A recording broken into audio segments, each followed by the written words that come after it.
What's the most NSFW experience you witnessed right in front of your eyes? Story 1. Here's one of the funnier ones. I was doing a health and safety/security patrol at a multi-day music festival, doing a walk around in a field used as a parking area. All looked well, so I stopped to have a breather when this naked guy pops out of some tall perimeter grass. He was very high, completely sunburned, and ginger at that, and sporting a really huge bow, like a horse collar. And he asks me if I've got any water with me. So I walk over and find his equally high, sunburned, and totally nude female companion laying in the dirt. And she starts giggling her face off while thanking me for saving them. I had a supply pack with me, so I gave them each a bottle of water and tried to convince them to get out of the sun and seek shelter. But as soon as they downed the water, they started fucking right on the ground, right in front of me. So I proceeded to pull out my spray sunblock and explained loud and slow to them that I was going to spray them down, which I did while they continued their boinking. I finished up, left another bottle of water with them, and then walked a bit away to give them some privacy while I radioed the situation and location to the festival paramedics. I will never forget how big that was, and I hope it was spared peeling from that terrible sunburn. Reply 1. That scene with you just standing there, spraying them with sunblock, that had to be completely surreal. Story 2. A work colleague was using the cardboard compactor. The compactor jammed, so the Muppet climbed into the still powered-on compactor and started jumping and stamping on the cardboard sticking out. Super NSFW, and he's lucky he was noticed before anything terrible happened. Story 3. I watched a man fall when his rappelling gear failed. He fell about 100 feet, and the sound his body made when he hit will haunt me forever. He broke his spine, pelvis, both legs, one arm, and an orbital bone, but he survived. There were a lot of people around to give first aid, and I helped carry him out of the canyon to the ambulance, and I swear I thought he was gone already. He looked like thawed hamburger meat. The rangers, park police, not sure what they were, took our info, and a few days later, to our surprise, the guy was alive and wanted to see the people who carried him out. He gave us all some really nice leather backpacks from the company he worked for. I still have it some 20+ years later. Edit/update. The guy was in the hospital for many weeks, but after a very long rehab, he made a nearly full recovery. That was mostly due to him being in really good physical shape before the accident. Story 4.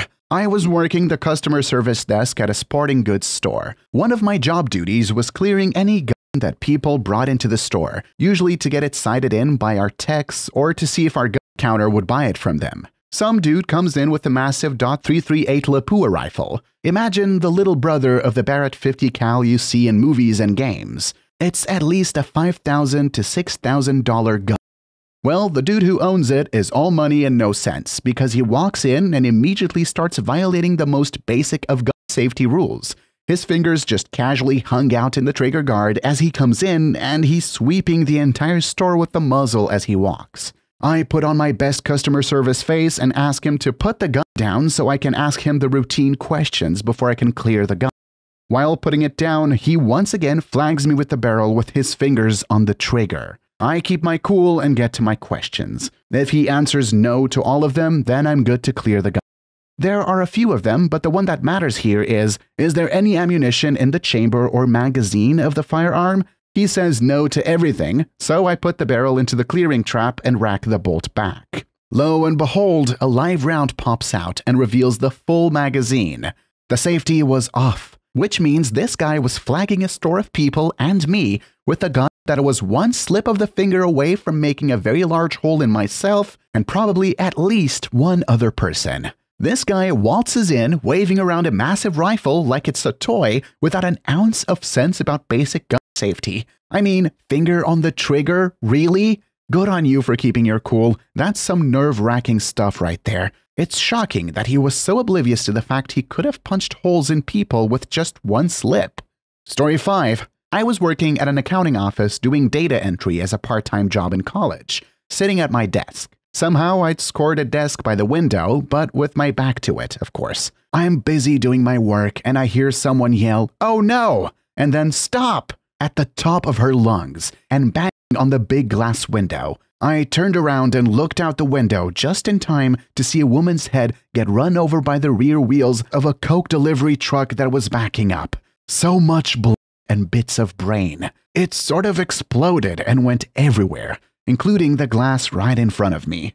Apparently, she was some sort of architectural historian or something taking pictures of our building. She stepped back and fell off the curb just as the truck was backing up to make its delivery for our vending machines.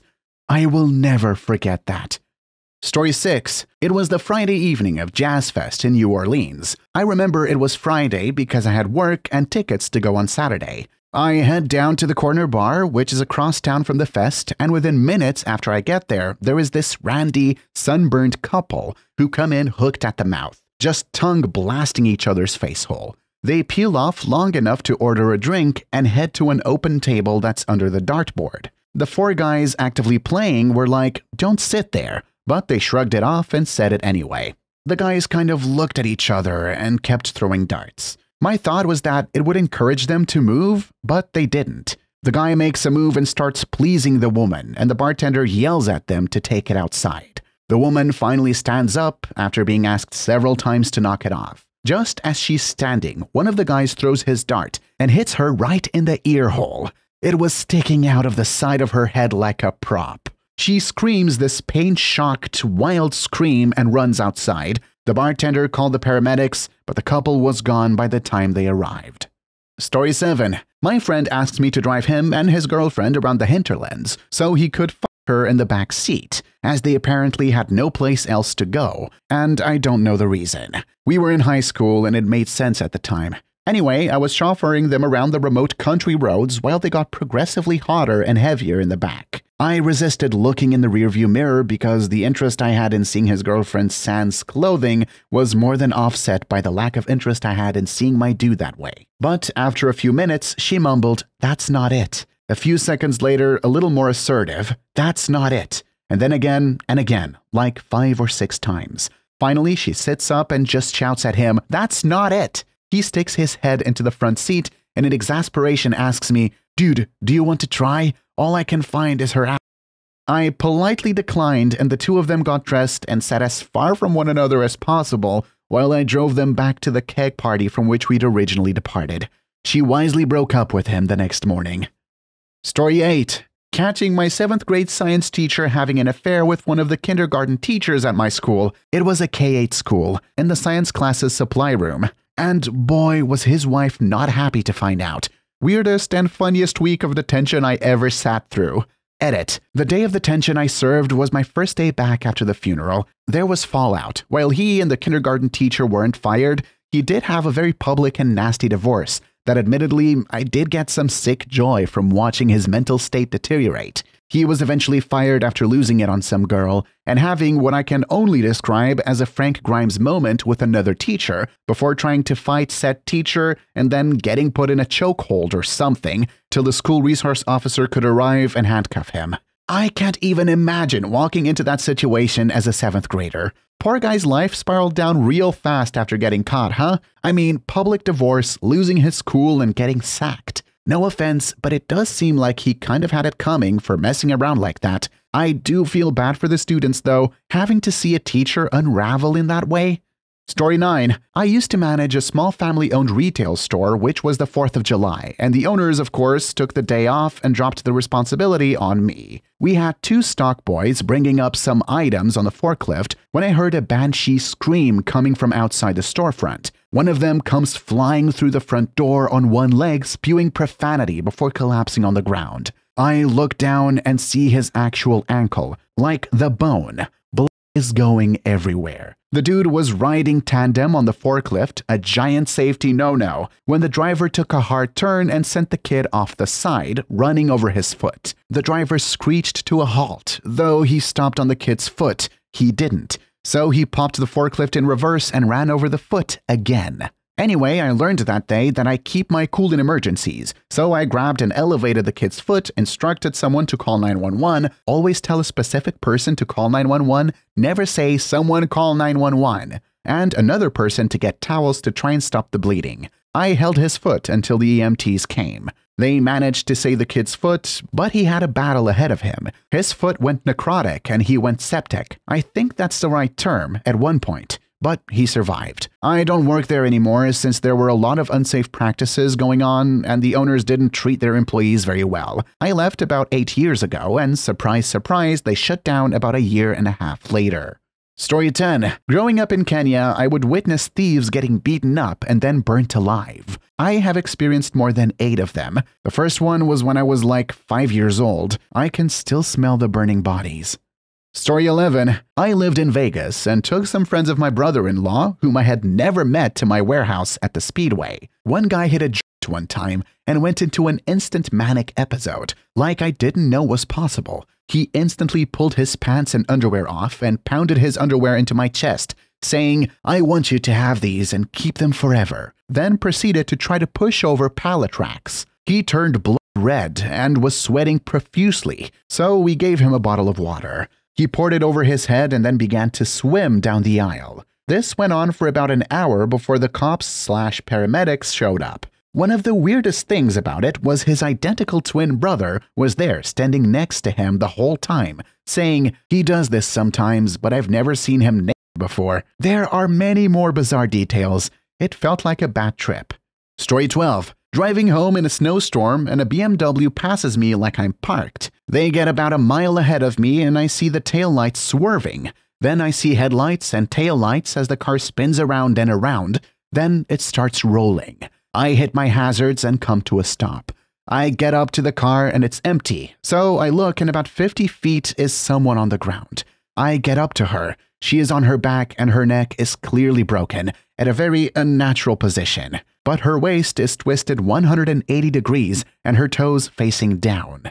She is obviously lifeless. A man ran up and tried to convince me that we needed to start CPR. 2 others had to explain to him that it was too late. Every time I drive through there, I see her face. Seeing someone lose their life so suddenly must be haunting. It's a grim reminder that rushing in dangerous weather can lead to tragedy. That guy who wanted to start CPR must have been desperate to do something, anything. It's a tough pill to swallow when there's nothing you can do. Story 13. Corporate campus with 10+ multi-story buildings. There was an unused storage room on the top floor of one of the buildings. My team had been periodically cleaning it out to use as a project staging area until one day we head up and find a couple on top of the desk full on.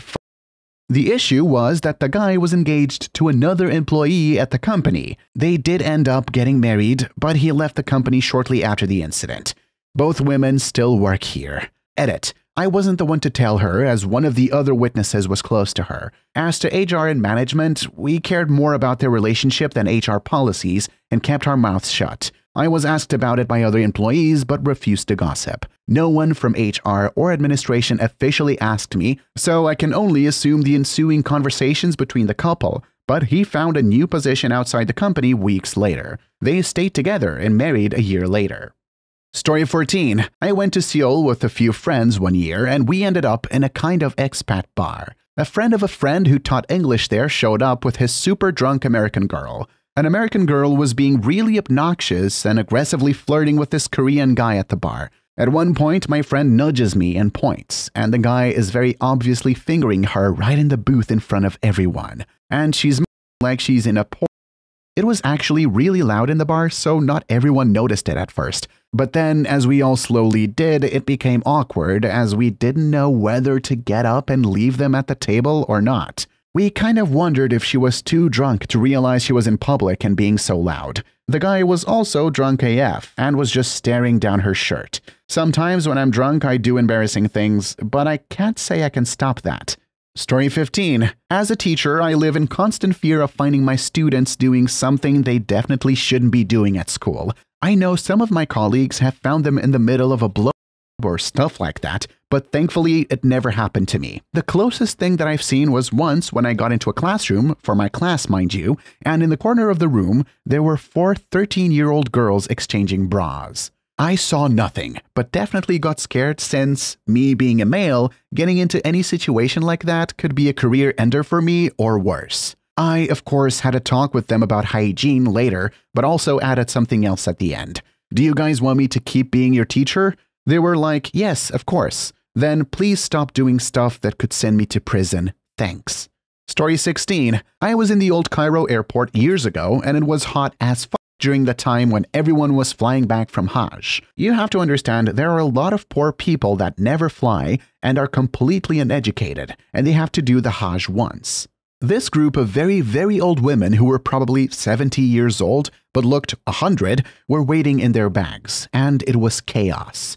And this old lady squats down and takes a massive watery shit right on the floor, and after she did it, another lady did the same. The smell combined with the heat and the crush of people and the fact that it was spreading out due to high liquid content made it overwhelming. I swear the whole baggage claim area was toxic within seconds. And to top it all off, no one seemed to give a shit about that. Now they have the new terminal in a local flights area that handles all those flights, and you don't see crazy shit anymore. Yikes, that's a pretty vivid picture you've painted here. Can't even begin to imagine the sight and smell of it all. It's crazy how different cultural norms and expectations can lead to such shockingly bizarre incidents. Seems like you've seen the worst of what overcrowded and poorly managed airports can look like. Story 17. Driving down the highway in the second from the left lane, 4 lanes wide, with my wife and her sisters. We see a man about 200 meters ahead of us pull off to the right side, get out of his car, run into the right lane, and dive headfirst into the SUV traveling at around 120 kilometers. We watched him sail through the air about 10 meters in the air and flew about 50 to 60 meters down the road before landing flat and skidding down the asphalt. He landed about 2 meters to the right of our vehicle, and we came to a full stop about 10 meters away from him. Put on the warning lights, looked in all my mirrors, and saw that all the traffic had stopped behind us, and we were basically alone beside this guy. With zero medical training outside of 8 seasons of Grey's Anatomy and a CPR certification, I got out and checked for a pulse. Very faint, but still there. Stabilized his neck in the position it was already in so as to not risk any further damage. Every bone in his body was clearly shattered, even to an untrained eye. He was taking his last breaths, and when he exasperated, his mouth let go of this snotty blood bubble with his eyes wide open, and he kind of smiled. Almost like a sense of relief came over him in his final moment. He was for sure gone, so I just told him I loved him and that he did the best he could. Checked again for a pulse, nothing. Started to do compressions until the ambulance showed up about 3 minutes later and took over CPR. Gave the cops my business card in case they needed to talk to me once everything was cleaned up. They called about 3 days later to let me know that the man didn't make it and that they had free therapy for me if I needed. In a way, it was almost comforting to know that I got to be the last voice he heard, cause I was able to give him some much needed love. On the other hand, super weird to know I'm the last voice he heard. Was likely already gone when I said it. And that's how we spent my sister-in-law's 18th birthday. Story 18. I am not sure if this constitutes. I am from the UK, and when I was young, 10 I think, I was walking to the shop alone, and it was fairly dark. I saw one man get chased by another. He stopped at a bus stop where the chasing man thrust what appeared to be a pole or a bar right through his chest. Blood everywhere. The man lay there and no police came. I watched him for a bit, then went to the shops like nothing happened. I'm not sure why. Later on, upon returning back the same way, I saw 15 minutes later ambulances there, but I'm pretty sure that guy was gone. I suppose I was too young to understand what had transpired. Story 19. A long time ago, I worked for a very wealthy company in the corporate headquarters who believed in paying the highest wages so their staff could never leave. Everything was first class, like expensive original art in a marble and glass conference room. We had a vendor where our company was their biggest account. Our business was so consistent and so profitable that this vendor was able to move into much nicer digs. They had arrived. So they had an enormous open house one Friday evening, and our staff was expected to attend as a professional courtesy. Most of us commandeered a sofa and love seat conversation area and proceeded to get smashed. We didn't know anyone but about 2 people there, so no one really interacted. We drank champagne for a couple of hours while strangers around us had their own party. Then someone had the brilliant idea to go get dinner. 5 or 6 of us stumbled out of the party, which was now a complete drunken show. We stood in the parking lot drunkenly arguing where to go and how to get there. There was a big Suburban parked in front of the group, and I saw movement in the back. I mentioned something, and another person said it belonged to a particular executive. 2 or 3 of the people surrounded the vehicle, and in unison, all began pounding on the windows and hood while screaming like, "Let's party!" The executive poked his head out and made eye contact with me. Immediately after this, a split second later, another head popped up, and it was a girl in our office who was getting married in 2 weeks. She had been planning this wedding for a year. I just stood there while locking eyes with the guy while everyone else slowly began to understand they were screwed in his SUV at a business function in the parking lot, and she was cheating. Her fiancé caught her a week later and called off the wedding. She was also the best man, and he found out. Please leave your story down below in the comments. I would absolutely love to make a video about them in the future. And also don't forget to like and subscribe. And until next time, peace.